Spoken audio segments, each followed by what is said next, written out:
Orient bell tiles studio से आप देख रहे हैं एबीपी न्यूज। नमस्कार, एबीपी न्यूज पर हाजिर हूं मैं रोमाना इसार खान। दिन की हर बड़ी खबर के साथ हम शुरू करने जा रहे हैं भारत की बात। शुरुआत उन खबरों से जिन पर विस्तार से आज होगी चर्चा।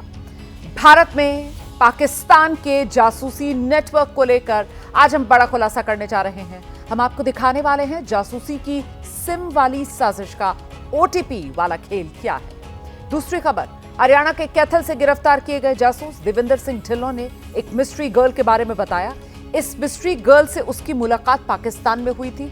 आईएसआई की ये मिस्ट्री गर्ल कौन है, हम दिखाने वाले हैं आज।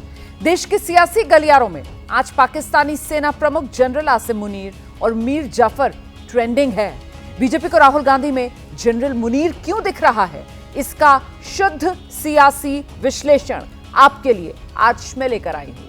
बात पाकिस्तानी जासूसों वाली सीरीज के आज रिलीज हुए नए एपिसोड की।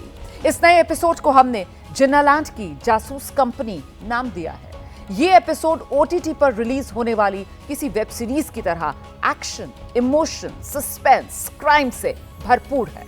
इस एपिसोड में हम आपको अब तक सामने आ चुके चेहरों के बारे में, जैसे ज्योति मल्होत्रा, गजाला, दानिश, यामीन, मोहम्मद, तारिफ समेत भारत में पकड़े गए बाकी जासूसों के बारे में नहीं बताएंगे, बल्कि इनको भारत में ऑपरेट करने वाले पाकिस्तानी खुफिया एजेंसी आईएसआई के एजेंट्स के बारे में बड़ा खुलासा भारत की बात में आज। हम देश में ज्योति के साथ बाकी जासूसों को जोड़ने वाली पूरी चेन आज डीकोड करने वाले हैं। ज्योति मल्होत्रा को तो पूरा देश जान चुका है। ज्योति मल्होत्रा को लेकर अब एक नया खुलासा हुआ है और खुलासा यह है कि ज्योति मल्होत्रा के तार पाकिस्तानी खुफिया एजेंसी आईएसआई से जुड़े थे। इस बीच जासूसी वाली इस सीरीज में अब कुछ नए किरदारों की एंट्री हुई है। इन किरदारों के नाम आसिफ बलोच, जाफर, अली हसन, विकी, अरसलान। ये भारत में पाकिस्तान के जासूसी नेटवर्क को चलाने वाली चेन की पहली कड़ी में शामिल किरदार है। भारत में पाकिस्तानी दूतावास का कर्मचारी दानिश इसी चेन का हिस्सा रहा है। दानिश वही है जिसके ज्योति समेत ज्यादातर जासूसों के साथ सीधे संपर्क थे। इस चेन के साथ ही भारत के वो सारे जासूस जुड़े थे जिनके नाम और चेहरे आप बीते कुछ दिन से लगातार सभी न्यूज चैनल्स में, अखबारों में देख पढ़ रहे हैं। तो दानिश के संपर्क में ज्योति मल्होत्रा, गजाला, शहजाद, यामीन समेत तमाम जासूस।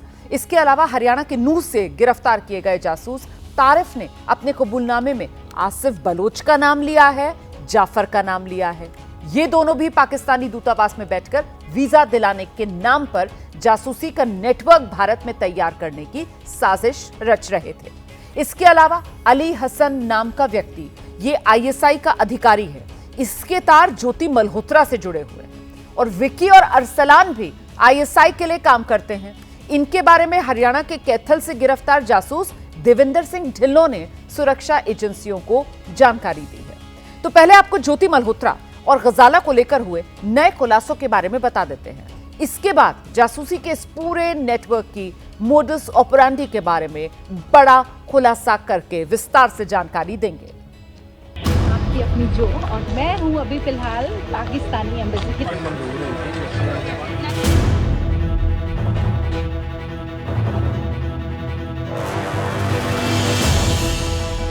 पाकिस्तान के जासूसों वाली सीरीज में ज्योति मल्होत्रा का एपिसोड सबसे दमदार और रोमांच से भरपूर है, क्योंकि ज्योति मल्होत्रा के एपिसोड में नए खुलासे हैं, नई कहानियां हैं, नए किरदार हैं। अब तक ज्योति मल्होत्रा का जासूस लोग पाकिस्तानी दूतावास के कर्मचारी दानिश के इर्द गिर्द घूम रहा था, लेकिन अब इस जासूस लोक में अली हसन की एंट्री हुई है। अली हसन कौन है? ज्योति मल्होत्रा और अली हसन के बीच क्या कनेक्शन है? आगे इससे पर्दा उठने वाला है। सूत्रों से मिली जानकारी के मुताबिक ज्योति मल्होत्रा बड़े जासूसी नेटवर्क का हिस्सा हो सकती है। ज्योति के जरिए पाकिस्तानी खुफिया एजेंसी आईएसआई भारत के खुफिया एजेंट्स की पहचान करना चाहती थी। ये खुलासा ज्योति और अली हसन के बीच हुई व्हाट्सएप चैट से हुआ। अली हसन आईएसआई का अधिकारी है। अली हसन वो शख्स है जो पाकिस्तान में ज्योति मल्होत्रा के लिए घूमने को लेकर सुरक्षा तक सारे इंतजाम कराता था। इसके अलावा ज्योति को लेकर सुरक्षा एजेंसियों की जांच में ज्योति के 3 मोबाइल, 1 लैपटॉप, 1 डायरी और 1 नोट के बारे में पता चला। पुलिस को शक है कि ज्योति ने अपने मोबाइल फोन से दानिश और उसके अलावा पाकिस्तान के अन्य अधिकारियों के कुछ चैट्स डिलीट किए हैं। सबसे बड़ा सवाल यह है कि आखिरकार उन चैट्स में ऐसा क्या था जो उसने डिलीट कर दिए।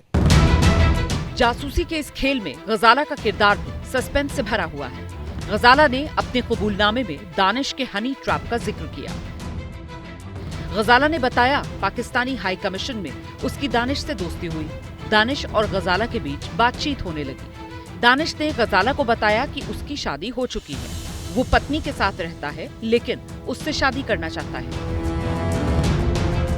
गजाला के मुताबिक दानिश ने उसे हनी ट्रैप में फंसाने की कोशिश की। गजाला को शादी का झांसा दिया।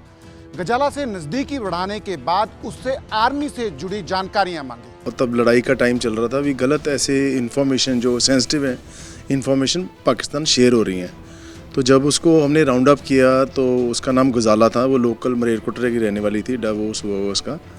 तो जब उसको हमने राउंड अप किया तो उसके मोबाइल से कुछ हमें सस्पिशियस चीज़ें जो नहीं शेयर करने वाली ऐसे उसकी सस्पिशियस चीज़ें मोबाइल से मिली। तो उसके बाद जब उससे डिटेल में इंटेरोगेशन की गई उससे तो आइडेंटिफाई हुआ भी एक यामिन नाम का भी लड़का है और एक दानिश नाम का लड़का है जो पाकिस्तान एम्बेसी में काम करता था। उसके ये इन टच आई थी। दानिश ने गजाला को पाकिस्तान में लाहौर जाने का ऑफर दिया, वहां मिलकर बिजनेस करने की बात कही। गजाला के पाकिस्तान वीजा की कॉपी एबीपी न्यूज को मिली है, जिसकी तारीख कई सवाल खड़े कर रही है। ये वीजा 23 अप्रैल यानी 22 अप्रैल को पहलगाम अटैक के अगले दिन जारी किया गया। अब सुरक्षा एजेंसियां इन सारी कड़ियों को साथ जोड़कर जांच को आगे बढ़ा रही हैं। आईएसआई की जासूसी वाली साजिश पे हनी ट्रैप का एंगल भी सामने आ रहा है। गजाला को दानिश ने शादी का झांसा देकर फंसाने की कोशिश की। हरियाणा के कैथल से गिरफ्तार किए गए जासूस देवेंद्र सिंह ढिल्लों को पाकिस्तान में एक लड़की से मिलवाया गया। सवाल है कि हनी ट्रैप के जरिए कैसे पाकिस्तानी खुफिया एजेंसी आईएसआई लोगों को जाल में फंसाती। इसके लिए हमने रॉ के पूर्व अधिकारी से बात की है, सुनिए उनका क्या कहना है। मेन एम जो है उनकी एम्बेसी में भी है और हम लोग भी, हमारे लोग भी करते हैं कि किसी तरह से strategic information related to army और पॉलिटिकल कैसे गैदर की जाए और उसके लिए किस किस्म का हथकंडा अपनाया जाए, तो उसमें एक हनी ट्रैपिंग भी है। ये सबसे कामयाब यही होता है और इसको एग्जीक्यूट करते हैं वो नीचे वाले ऑफिसर करते हैं, लेकिन जो एग्जीक्यूट करने वाले जो है वो प्लान ऊपर भेजते हैं, ऊपर वाले अप्रूव कर देते हैं और उसके क्या कॉन्सिक्वेंसेस होंगे, क्या उसके बेनिफिट होंगे, वो सब चीज़ें डिस्कस की जाती होंगी। ज्योति मल्होत्रा और गजाला से जुड़े कुछ और बड़े खुलासों में आपको अब से थोड़ी देर बाद भारत की बात की स्पेशल रिपोर्ट में हम दिखाएंगे, लेकिन अभी हमारा फोकस जिन 5 खुलासों पर है उनमें पहला खुलासा ज्योति मल्होत्रा और आईएसआई के लिंक से जुड़ा। दूसरा खुलासा दानिश के हनी ट्रैप में फंसी गजाला से जुड़ा। ये दोनों खुलासे आपने अभी हमारी रिपोर्ट में देखे हैं।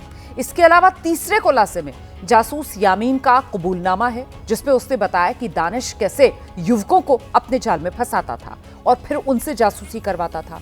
चौथे खुलासे में हम विकी और अरसलान की भूमिका से पर्दा उठाएंगे और बताएंगे कि ये पूरा नेटवर्क दिल्ली से लेकर इस्लामाबाद तक कैसे अपनी साजिश को अंजाम दे रहा था। वीजा दिलाने के नाम पर पाकिस्तानी दूतावास में वसूली क्यों हो रही थी? ज्योति मल्होत्रा और गजाला के साथ दानिश और कितने लोगों के संपर्क में था? कौन कौन से आईएसआई के हैंडलर जासूसी वाली साजिश में शामिल हैं? जासूस देवेंद्र सिंह ढिल्लों को हनी ट्रैप में फंसाने की साजिश किसने रची?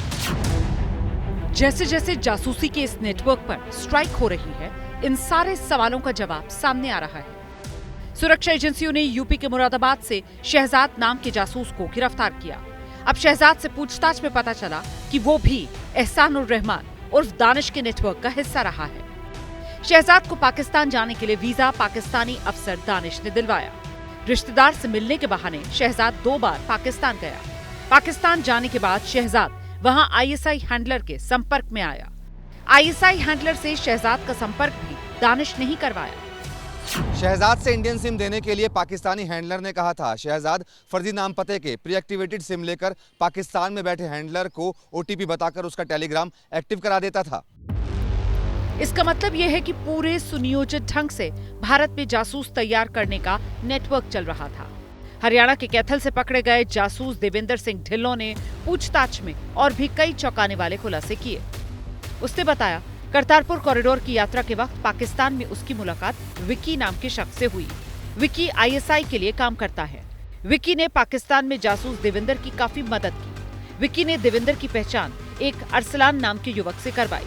अरसलान ने उसे एक लड़की से मिलवाया। देवेंद्र सिंह के पाकिस्तान में रहने के दौरान उसकी लड़की के साथ काफी बातचीत होती रही। यानी जासूसी का नेटवर्क खड़ा करने के लिए हनी ट्रैप की ट्रिक का भी सहारा लिया गया। इससे पता चलता है कि आईएसआई कई लेवल पर जासूस तैयार करने का नेटवर्क चला रही है। इसमें ज्योति मल्होत्रा जैसे यूट्यूबर या इन्फ्लुएंसर्स को मदद के बहाने अपने साथ जोड़ा जाता था। पाकिस्तान जाने वाले भारत के युवक युवतियों को अपने झांसे में फंसाया जाता था। वीजा दिलाने के नाम पर उनके साथ सौदेबाजी की जाती थी। दूसरे लोगों को वीजा दिलाने के बहाने रिश्वत का खेल चलता था। जब इन्हें टारगेट पर पूरा भरोसा हो जाता था, तब ये उनसे सैन्य प्रतिष्ठानों के बारे में फोटो और वीडियो जुटाने के लिए कहते थे। हरियाणा के नूह से गिरफ्तार किए गए मोहम्मद तारिफ ने भी अपने कबूलनामे में ये बात कही। उसने कहा कि सिरसा जाना है और एयरफोर्स से जो उसके बारे में उसकी फोटो वीडियो कुछ हमें देनी पड़ेगी।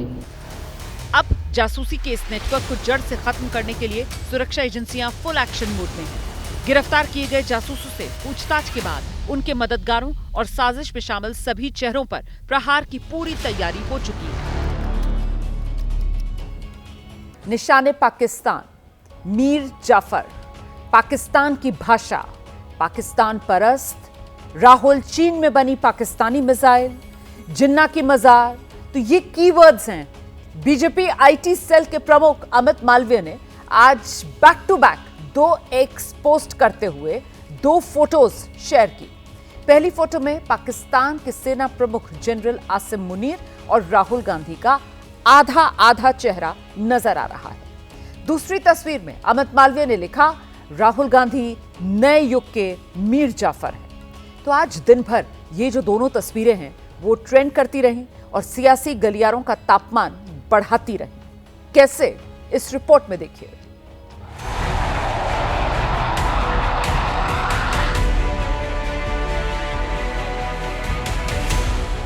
भारत और पाकिस्तान के बीच सीज फायर हो गया, लेकिन राजनीति में सीज फायर हर रोज टूट रहा है।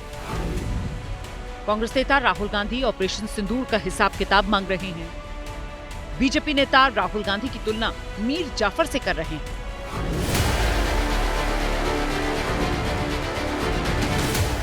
आज बीजेपी ने कांग्रेस पर एक्सपोस्ट वाली बमबारी कर दी। शुरुआत असम सरकार में मंत्री अशोक सिंघल के एक्सपोस्ट से हुई, जिन्होंने पाकिस्तान के जिहादी जनरल आसिम मुनीर और राहुल की आधे चेहरे की तस्वीर पोस्ट करते हुए लिखा, divided by borders, united by agenda, यानी सीमाओं से विभाजित, एजेंडे से एकजुट। इसके बाद मुनीर और राहुल गांधी की इसी तस्वीर के साथ बीजेपी आईटी सेल के प्रमुख अमित मालवीय ने एक्स पोस्ट की। अमित मालवीय ने लिखा कि यह हैरान करने वाला नहीं है, राहुल गांधी पाकिस्तान की भाषा बोल रहे हैं। उन्होंने ऑपरेशन सिंदूर की सफलता को लेकर प्रधानमंत्री को बधाई तक नहीं दी। इसकी बजाय वो बार बार पूछ रहे हैं कि हमने कितने एयरक्राफ्ट गवा दिए। अमित मालवीय ने कटाक्ष करते हुए पूछा, राहुल गांधी का अगला कदम क्या होगा? क्या उन्हें पाकिस्तान का निशाने पाकिस्तान मिलेगा?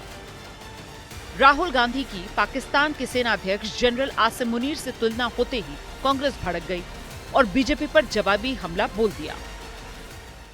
निशाने पाकिस्तान पहले भी इन्हीं के नेता को मिला, मोरारजी देसाई को, और तो किसी को मिला नहीं इस देश में। और आगे भी इन्हीं के 3 नेता अभी लाइन में हैं। अडवाणी जी जिन्ना की मजार पे जाकर बड़े कसीदे उनकी शान में पड़े थे। मोदी जी बिना बुलाए मियां नवाज शरीफ के यहाँ बिरयानी खाने गए, वो भी लाइन में हैं। और जयशंकर जिन्होंने at the start of the operation Pakistan को बता दिया कि हम सिर्फ आतंकी ठिकानों पर हमला करने वाले हैं। ಹೆಚ್ಚು ಕಡಿಮೆ चुटपुट युद्धಗಳು ನಡೆದಿವೆ। चिंगारी अभी भड़की ही थी कि बीजेपी आईटी सेल के प्रमुख अमित मालवीय ने एक और एक्स पोस्ट किया। इस एक्सपोस्ट के साथ उन्होंने एक और फोटो शेयर करते हुए लिखा, राहुल गांधी नए युग के मीर जाफर हैं। यानी बात निशाने पाकिस्तान से होते हुए देश के सबसे बड़े गद्दार माने जाने वाले मीर जाफर तक पहुंच गई, जिससे बीजेपी और कांग्रेस गुत्थम गुत्था हो गए। सेना के पराक्रम पर, सेना के शौर्य पर 2 शब्द उनको बधाई नहीं दी, लेकिन वो ऐसे सवाल उठा रहे हैं जो पाकिस्तान उठा रहा है। राहुल गांधी का बयान भारत के पक्ष को कमजोर करने वाला बयान है और दुर्भाग्यपूर्ण बयान है।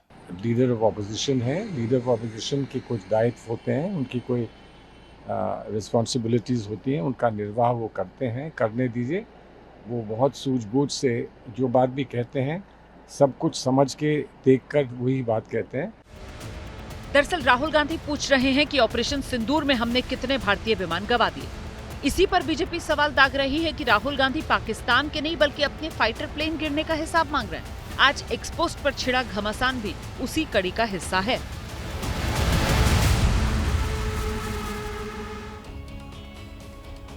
तो बीजेपी और कांग्रेस के बीच मीर जाफर और गद्दार को लेकर जबरदस्त घमासान चल रहा है। बीजेपी पूछ रही है कि राहुल गांधी के लिए आगे क्या निशाने पाकिस्तान मिलेगा? कांग्रेस कह रही है मोरारजी देसाई को भी तो निशाने पाकिस्तान मिला था, जिन्हें जनसंघ और जनता पार्टी ने मिलकर प्रधानमंत्री बनाया था।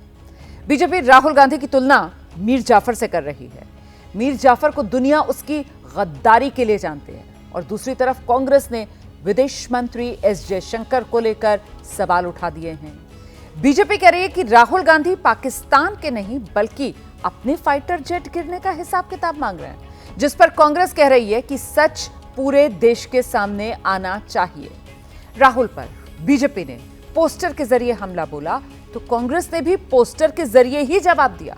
कांग्रेस नेता पवन खेड़ा ने एक्सपोस्ट पर एक पोस्टर शेयर करते हुए लिखा, विदेश मंत्री एस जयशंकर नए दौर के जयचंद हैं। तो आज दिन भर निशाने पाकिस्तान का बार बार जिक्र होता रहा। अब ये निशाने पाकिस्तान क्या है वो आपको बता देती हूं। निशाने पाकिस्तान का सर्वोच्च नागरिक सम्मान है। 14 अगस्त को पाकिस्तान में इस सम्मान की घोषणा की जाती है। निशाने पाकिस्तान से विदेशी नागरिकों को भी नवाजा जा सकता है।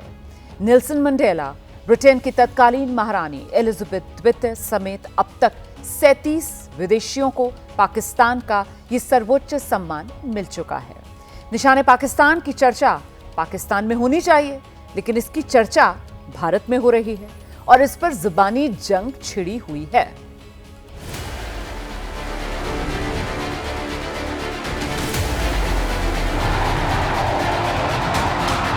जयशंकर जी को निशानी पाकिस्तान देना चाहिए, इसलिए कि बड़ी मदद की है जयशंकर जी ने अजहर और मसूद को बचाने में। राहुल गांधी हमेशा देशद्रोह की बात करते हैं। इस लड़ाई में जो राहुल गांधी को शायद खटक रहा है, इसमें केवल पाकिस्तान नहीं आ रहा है, चीन हारा है जो राहुल गांधी का सबसे प्रिय है। राहुल जी बिल्कुल सटीक और सही सवाल पूछ रहे हैं। भाजपा वाले बताओ तो सही कि वो आतंकवादी कहाँ है जिन्होंने हमारी बहन हिमांशी नरवाल के सिंदूर को उजाड़ा। पाकिस्तान आतंकवादी देश है, ये बताना जरूरी है। जयराम रमेश को जरूर राजनीति दिखेगा, देश को देश का स्वाभिमान दिखता है। मैं समझता हूं कि हमारे बीच में अगर कोई सबसे बड़ा पाकिस्तान परस्त है तो वो गिरिराज सिंह जी। भारत के बहादुर जवानों ने पाकिस्तान को चारों खाने चित्त करते हुए औकात में लाने का काम किया है।